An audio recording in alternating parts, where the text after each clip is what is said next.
Welcome to the IDPro Show, your favorite channel for hearing about how to grow your career in digital identity. I'm Heather Flanagan, Executive Director of IDPro and Principal Editor for the IDPro Body of Knowledge. I'm Chris Cochran from AKI Identity. We're here to introduce you to the world of experts, insights, and in-depth discussions. Whether you're a seasoned professional or just getting started with your journey, this show is here to be your gateway into the latest trends, knowledge, and career advice.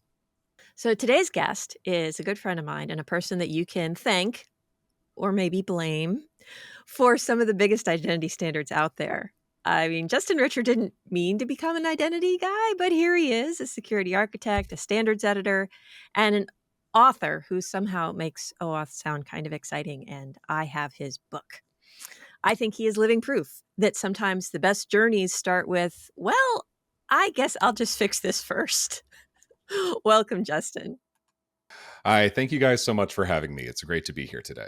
One of the things I got to ask you about immediately is the entrance into the field, because obviously when you first started, it was about collaboration and social applications to be able to get people tied together, but you ended up moving into identity.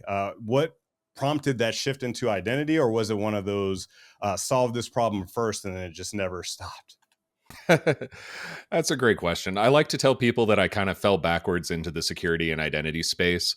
My research, as you mentioned, back when I was an undergrad, was in collaboration systems, and I started my career really in earnest at this company called MITRE, where I was working in the collaboration and multimedia department and working on a whole bunch of real-time collaboration systems, instant messaging, which was a brand new shiny thing back in the year 2000 when I started there as a co-op. And we're doing all sorts of really interesting stuff. And one of the things that I was trying to do with a lot of my research was taking and plugging these systems together, because we had these brand new ideas like blogs and wikis, and like, what if we plugged them together and people could use the same account to post information across different systems and all of that. And as soon as we started plugging all of that stuff together, our InfoSec team basically said, no, stop doing that. You can't just share information. That's not security.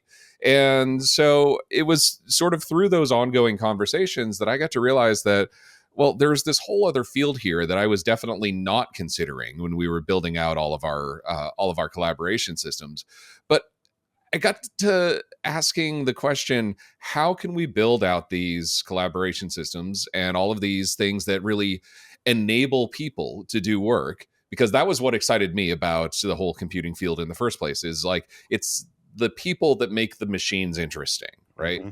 So how do we build out these systems that allow people to do stuff, but in a way that is actually secure? It has that type of thinking built into it. Which means that for me, I definitely approach this not in a traditional InfoSec security kind of way. It's a little bit of a stereotype, but you find a lot of security folks, they come up through like, the cryptography and the intelligence security type of space. And they're like, how do we lock this down so much so that nothing bad can ever happen? Meanwhile, I'm really approaching the security space from the opposite direction. How do we enable as much functionality as possible while still making sure that it's only the information passing where we want it to pass with the people that we want it to pass with? And so it was because of that I got involved in OpenID and OAuth in its very early days, because those came out of the social software space, solving real security problems in the social software spaces. And so I got involved in that space and started as just implementing these protocols, and then realizing that, wait, there are people that are defining these protocols, and sort of getting into that whole conversation of how do we go and make these systems better so that the whole next generation works even better than this stuff that we have today. Because you got to keep in mind, way back then when I was starting, the way that you connected two sites together was you just prompted somebody for their password for that site over there. And you were like, so when you're logging into me, well, give me your password for that site, and I promise I'll be really nice with it. And look at all the shiny new stuff that you got. Like, that's the stuff that we were building out at the time. And that was what led to all of the very stern conversations with the InfoSec team about why that was a bad idea. which I know now. And really taking that type of thing into account is kind of foundational to how I approach the Yeah, space. but you're talking about, standards development, which is one of my favorite things, and which is, it's sad because standards just get this bad rap for being, oh my God, these are so boring. They're hard to read. Only, the geekiest of geeky people could possibly put these together. So, I don't have any idea why people think standards are boring, but it is what it is.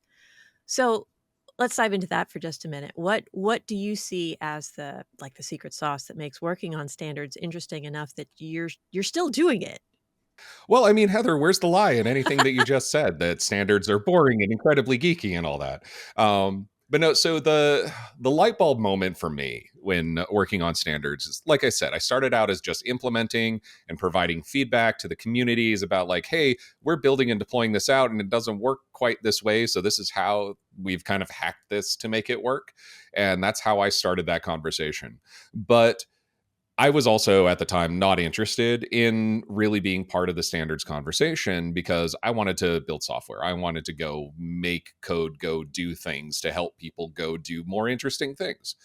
But what really kind of clued me in was this realization that writing a standards document is a lot like writing a computer program, except that your runtime platform is the worst possible runtime ever. And that is another engineer's brain.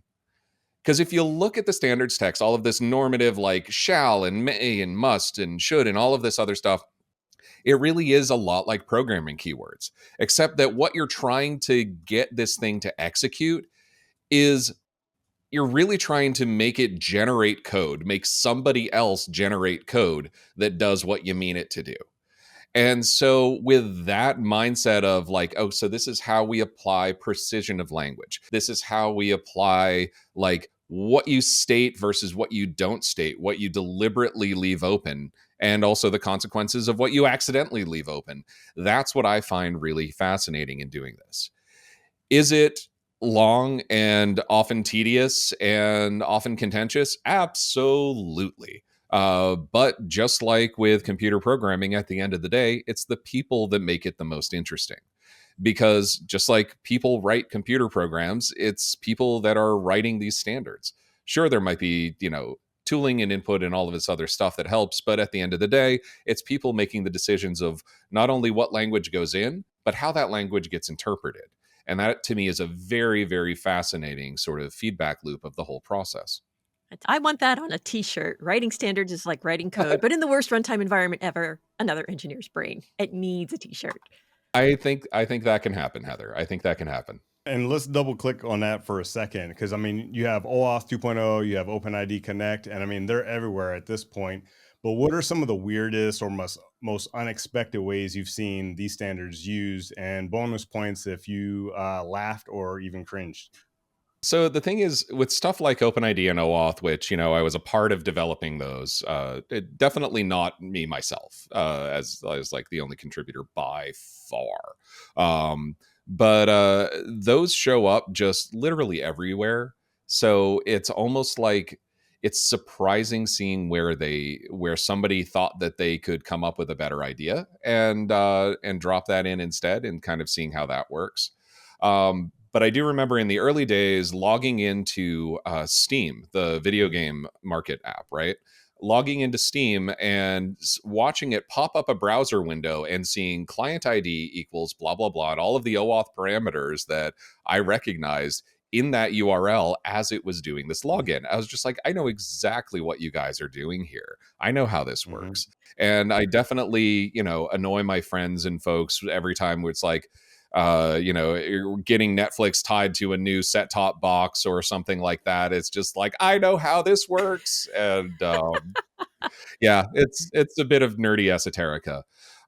Probably one of the most cringy applications, though, was somebody came up to me in the hallway at Identiverse after I had done my like 3.5 hour intensive OAuth masterclass at Identiverse that year. Came running up to me at the hallway, super proud to tell me about the implementation that he had pushed at his company, and how they were using OAuth. And what they were doing was using what's called the resource owner password grant type. So something that is generally not considered best practice, even when it was published. And they were using that to cram in additional pieces of information that actually weren't about user login. And it was really just this bizarre abuse of the protocol that he realized, like, hey, I have 4 fields that I can fill in with information. And so this is what I'm doing. And he was super proud of like this great solution that he came up with. And I was like, no, like, here's all of the problems with this. And I'm just kind of running down with him in the hallway. And he's just looking at me like, but we did it and it works. So I was like, I know that it works, but here's how it's going to But fall it's my apart. baby. You can't say my baby's ugly. Absolutely. Absolutely. That was the case. And his colleagues were standing there behind him, just kind of watching me tear down this great idea that he had pushed. And I'm like, I felt a little bit bad, but hopefully he walked away with a bit more of an appreciation for like why the standards are put together the way they are, and that the security advice that's actually built into a lot of these documents is actually meaningful. Because it was very clear that he was ignoring all of that piece of how to use this and how not to use this. So one of the things you pointed out earlier is, of course, that all of this, the standards development, the reason that that we have these standards in the first place is because there's a human need, and there's humans behind this, both in terms of writing the specs and implementing the specs and using all of this material. But as we can both attest, sometimes it's not the easiest people in the world to deal with when developing all of this. So what's your go-to strategy for dealing with the people problems in identity? I'm going to say specifically identity standards development, without like losing your mind more than you already are.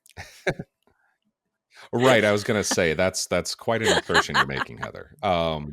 But honestly, like there are absolutely all kinds of different characters that you find. And I gave a talk at what was the predecessor of Identiverse a bunch of years ago about the archetypes that I had noticed in the standards world of the people that show up. And so you get to kind of recognize the patterns and start to realize how to work with people, because people coming in have motivations to do things in a particular way, and what they're saying is not necessarily always lined up with what they're actually trying to get. And so it's like any other system that requires compromise, that requires consensus building.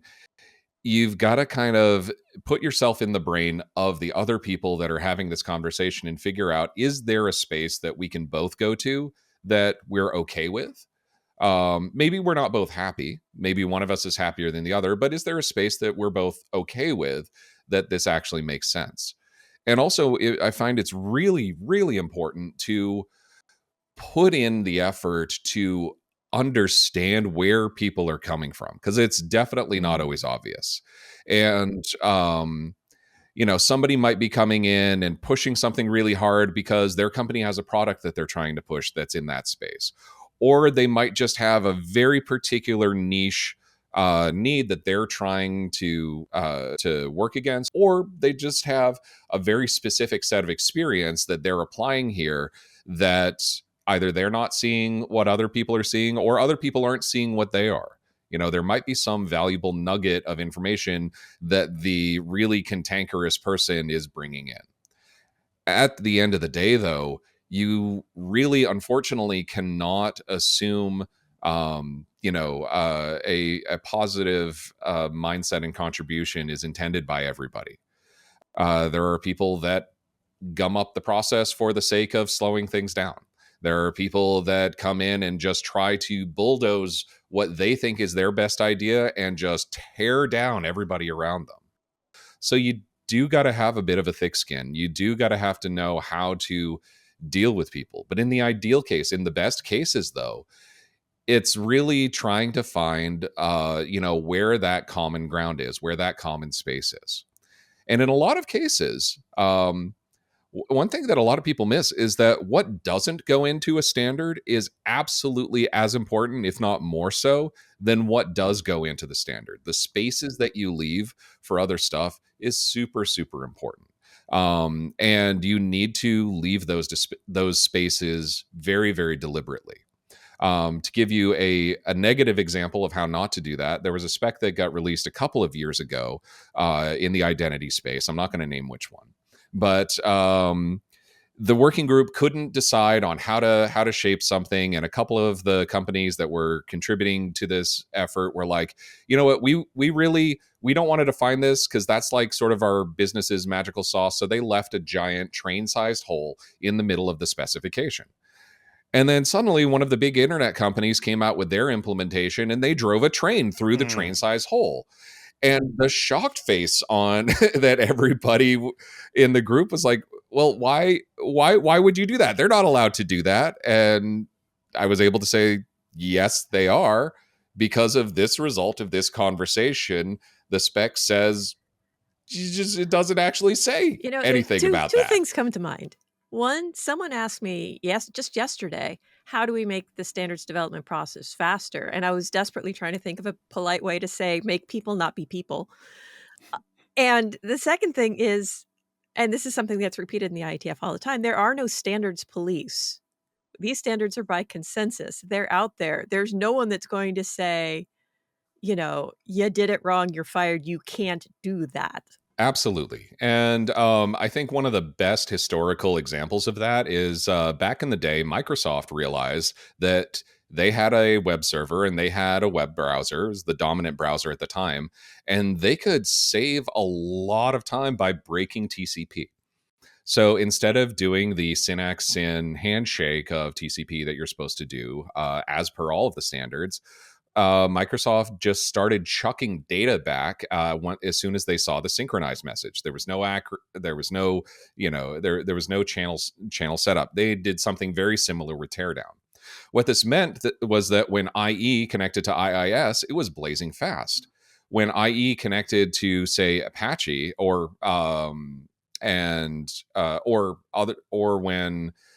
some other browser connected into IIS, for example, they would actually try to do the standard. So when that big data packet came over, it would be like, oh, that's an error. Okay, restart.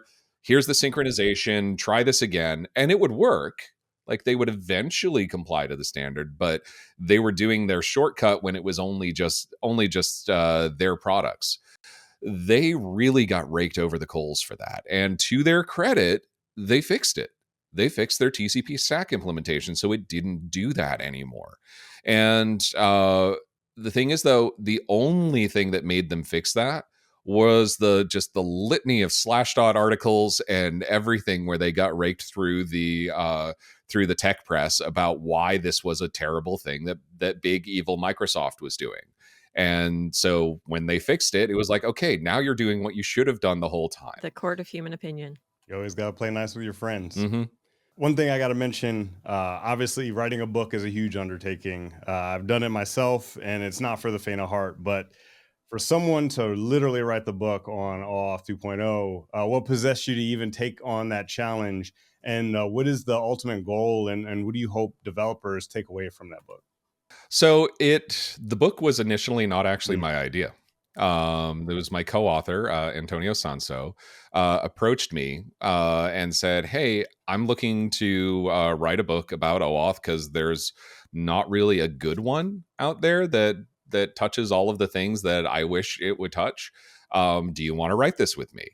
And we kind of dove into the project, and that became OAuth 2 in action. And we took a very deliberate approach to the book in making it different from what else was out there at the time. So what you saw a lot of at the time was here's how you use OAuth to connect to Google. Here's how you use OAuth to connect to Facebook or build a client that goes and does this.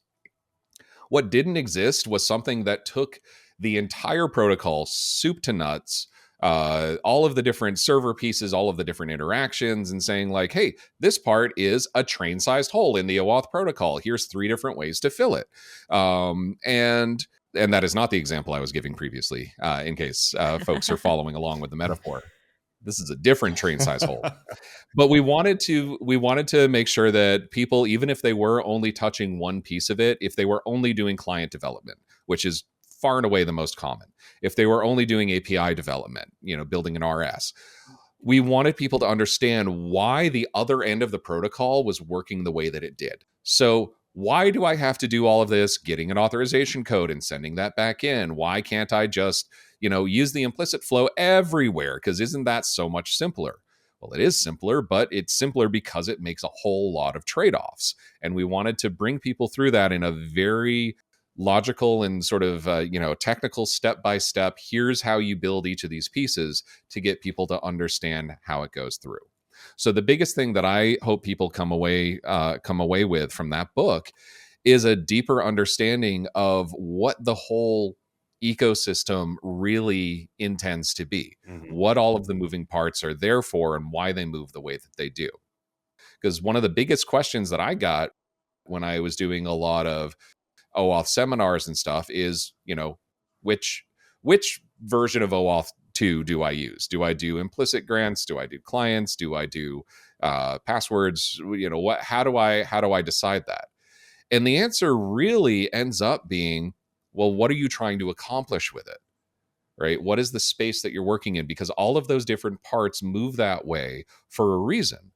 And so hopefully in the book, we help people understand what those parts are and why they move the way that they do to help them make those kinds of decisions themselves. I love it. And I mean, it makes me think about, obviously things have a function, but they also have functionality, right? And then I think that just knowing those concepts actually adds to innovation, because you might be able to do things that you never even thought you could do with that standard.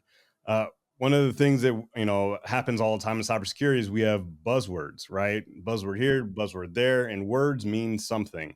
Sometimes those buzzwords are something that we have to deal with and is sort of the future, and some of those things are just kind of like a fad of the times. What concepts would you say today in identity are ones that we should be paying attention to, and what are the ones that you feel like we should be laughing at?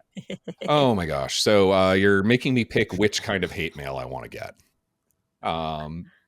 So the thing is, I am very much a proponent of trying things out and seeing what works and how it works and where it falls over. Throw all the spaghetti against the wall, because some of it's probably going to stick. And throughout the heyday of blockchain will solve everything, I was never bought into that, especially in the identity space. But I always held to sort of the core tenet of, there is going to be some interesting stuff out of this, because distributed encrypted databases is something that people have been trying to crack for decades. The way that the Bitcoin blockchain did it was novel enough that it got a lot of people thinking about, okay, not only what can we use this for, but what are the basic sort of underlying features and functions of this? And we got some really neat ideas out of it. Did it completely upend all of computing for all time? No, but I don't think I would ever expect it to. Today's trends, though, that I think are the most interesting, I think we're seeing a lot of focus, an important focus on machine identities. So I'm co-chair of the Whimsy working group inside the IETF, and there we're looking at, like, when you're talking about these things called workloads, little ephemeral pieces of software, this is a very different type of world than computing of 10 years ago, or definitely 20 years ago. Like, when I was first starting out in my career, a server was a physical computer. There was a box somewhere plugged into a wall. Like, that was the server. And to go change something on the server, you had to log into that server and change files and things on it. These days, you get a workload which it like spins up from an image, gets a whole bunch of configuration dumped on it, it does its thing, and then it just disappears. So the former notions of like, oh, I have a certificate file that takes 3 weeks to go get because I have to get people to sign off, and then I drop it onto this machine and it's going to be there for 6 years because it took a lot to get there. Yeah, that doesn't work when your service lives for 3 seconds, Mm-hmm. and just it's never there again. And the next time you need to do the same thing, you spin up something new. And so I think we're getting a lot of focus on what that change, that fundamental change in computing actually means in terms of our security mindset, in terms of how we communicate, and even how we reason about things. Because when a user makes a request into one of these systems, well, that user's identity is not the identity of all of the different pieces of software that are spun up to go and serve that request. They're doing a very small bit of work that is potentially on behalf of that person, but it's not the same as just here's a piece of software like in the OAuth world that I want to keep doing things for me. You know, even then, there's still that context. And a lot of these questions are really just being asked now in earnest. And the community is coming together to figure out what that means. So I've seen a lot of really good work. I've also seen a lot of hype around like non-human identities are the future of everything, and if we just put X509 on everything, it'll be great, or some variation to that. Mm-hmm. Right? That I think is a bit ridiculous. Yeah. That said, there's a lot that's being solved in that space. Mm-hmm. And I've got a similar feeling towards identity wallets. I think that we have effectively reinvented X509 certificates with a different set of parameters. Mm-hmm. And that's fascinating because there's enough commonality. You've got a bundle of attributes, you've got cryptographically bound presentation, you've got a programmatic issuance process, you've got a programmatic verification process, that we're now realizing that because all of that is handled in a different way than what it was previously with just sort of classical certificates or even automated certificates like we get with Acme, it's changing the rules of how we engage with these things. It's changing the rules of like what it means for this to be valid versus not valid, or how we carry attributes for things. It's changing how we apply them. So, for example, this whole notion of having selective disclosure built into the presentation layer, that's a huge differentiator. One of the biggest problems with certificate-based identity is that if I'm logging in, you get all of the attributes that are in my certificate. So you're going to get my email address, whether I want you to have that field or not, because that's in my cert. And you look at, US government deployments, they give people an email cert and a non-email cert to get around that, Mm-hmm. which is a huge usability failure. So I think that we're getting to the space with the technology where it's pushing things in different and interesting ways. Is it going to completely upend everything that we know about identity and completely replace everything? No. And I think it's silly to assume that any new tech is just by right going to do that. That said, we're definitely learning a lot of things that didn't work this way before. And I'm really, really excited to see where this kind of stuff can go. I had a conversation with someone just last night, actually, and their concern was that, okay, I don't understand what's so different about non-human identity and why that's all the buzz, and I'm looking for a potential new role, and yet this is where all the attention is, and I don't get it. And I said, I think that's because you're not quite looking at it the right way. If you go down to the foundation of what problems it's trying to solve, you're going to be familiar with all of them. You know this stuff. You've been working in identity for, 30 years. You know this. They've put a different label on it. They're going to solve it slightly differently, and that's probably a good thing. And hey, if that's what it takes to get resources focused on the identity problems, great. Buzz away. I'm perfectly happy with that. Absolutely. We're going to learn things by poking around in these newly discovered dusty corners that we didn't think of them that way before. And like the ephemeral nature of engagement that identity actually enables in the real world, I think is a fascinating space. And I could go for ages on like Shannon's information theory and why this applies to identity models and all of that other stuff. But maybe not here. Or maybe, who knows? But to me, I think it makes the most sense to think of identity as a communication, as a Mhm. conversation. Like everybody assigns identity to their interlocutor. Like whoever you're speaking to, you're assigning an identity to them, and that assigned identity is far and away more important than anything else. We haven't looked at digital human identity that way. We look at it as identity is something that you bring with you. Identity is something that you assert and carry. But we get into this machine identity space, especially the ephemeral identity space, and suddenly we've got this little service spinning up. And guess what? First thing you have to do is assign it an identity based on its context. And this is fundamentally the same type of underlying problem as Heather was just saying that we have in the human space, but we haven't been looking at it that way. And so to me, I think one of the most exciting things is because the details are different, it's going to shake out a lot of presumptions that we as an industry have had about how we solve problems. Take something even as simple as passwords. In the digital space, and I've given a few talks on this, we do passwords completely wrong. Historically, passwords weren't about the person at all. They're about the door that you're trying to pass through. Like if the doorkeeper knew who you were, you wouldn't need a password, would you? They're just like, hey, Heather, come on in. You're good. The only people that need the password are the people that need to be authorized that they don't have an identity. So suddenly in the digital space, passwords are the key to identity. Like, where did that come from? But now we have this notion of not only non-phishable technologies like or phishing resistant technologies, I should say, like passkeys and the like. But we're also having more and more of a notion of the system assigning an identity to you that's contextual. It's built around things that you carry with you, and maybe there's some management of recognizing you since you were here last based on you've got the same passkey, you're probably the same person. But I think we really are starting to turn this corner of going away from the username declares who you are and the password declares that that's true, and getting into something that's a lot more tied to the reality of how people and systems exist.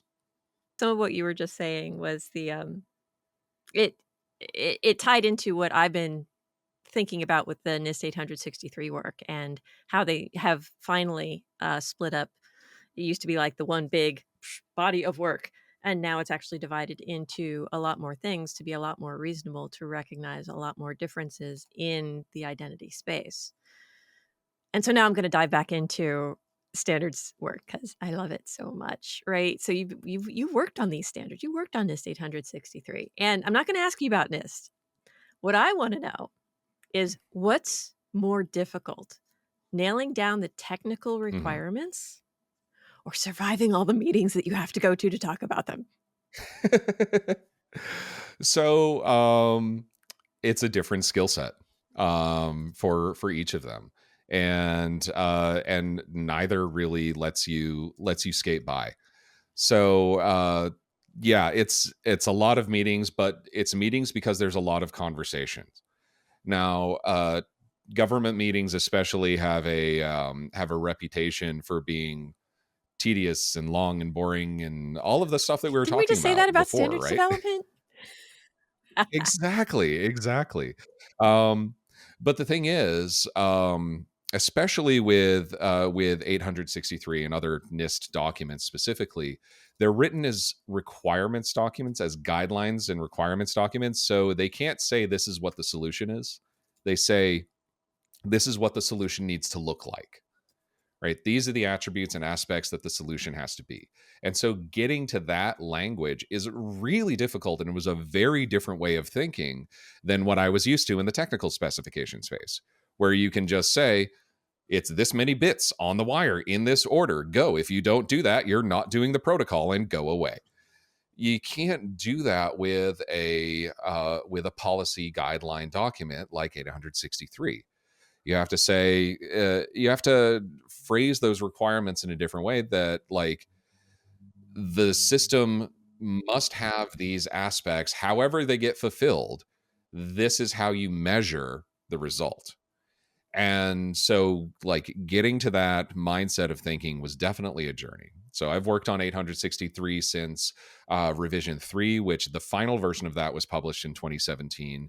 I'm working with NIST right now on revision 4, which someday will publish the final version. I can't, I hopefully very soon. But clearly I can't comment on any official Mhm. dates. But we've been working really hard to update these things, and we really have to skate a very fine line in describing what the results should look like versus telling people just go and do it this way because this is the obvious way to go do it. And I will say that from the perspective of being a co-author on this for so long, that's something that a lot of folks in the wider industry seem to not get. The number of requests that the NIST team gets for, well, just state that my product is the solution to this problem, and then you're done. Then that's this whole section can just go away. No. We can't do that. Not only for uh for reasons of not wanting to favor any particular vendor or anything like that, which that should be obvious. But also, we can't really try to favor any particular technological implementation because these guidelines are going to outlive the technology that we're writing them around today. And so, for a concrete example, back when we wrote revision 3, the federated assurance level 3, was really defined around two models. And that was either doing a SAML holder of key binding, which was deployed ish in some places, or token binding, which was a new technology coming out of the IETF. Both of those would have fit that just fine and would have worked. And then token binding ended up completely falling over in the marketplace. It got out there, it was around for a couple of months, and then the plug got pulled pretty Yeah. hard. Industry hated And it. was that? Industry hated it. It did. It did. And in retrospect, I think, there's a lot of things you can say about kind of why that fell over the way that it did. Reliance on breaking the network model and all of that other stuff in order for it to work. But fundamentally, like, what we thought was going to be a really promising technology that had a lot of energy behind it didn't pan out. So now what we're doing in revision 4, and you can see this in the public drafts that have gone out, we're redefining how you can reach Federation Assurance Level 3, the highest level. So that, yeah, if you're still doing SAML holder of key, that still works great. But all of this, like WebAuthn and FIDO tokens and passkeys and other stuff like that, you can actually reach FAL3 using those if you follow and if you meet the rest of the requirements for the process. And it was defining, like, okay, so using what we know does exist, what we know is coming, what looks like the industry is going towards with like digital wallets and everything. What does that mean for the requirements that we're actually trying to fulfill? How can we write those requirements in a way that that they're actually possible to fulfill with real technology? If you had a time machine and you could go back 15, 20 years and speak to yourself and you had 10 seconds to do it, what word of encouragement or piece of advice would you give to yourself? Go into voice acting. I concur. I concur.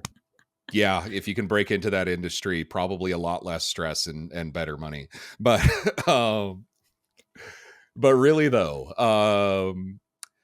I don't know. It's really hard to pontificate on that level of what if for me, because the journey that I've been on has brought me to where I am. And it's really hard to say how I would have ended up in a better place or what kind of different place had I done something differently.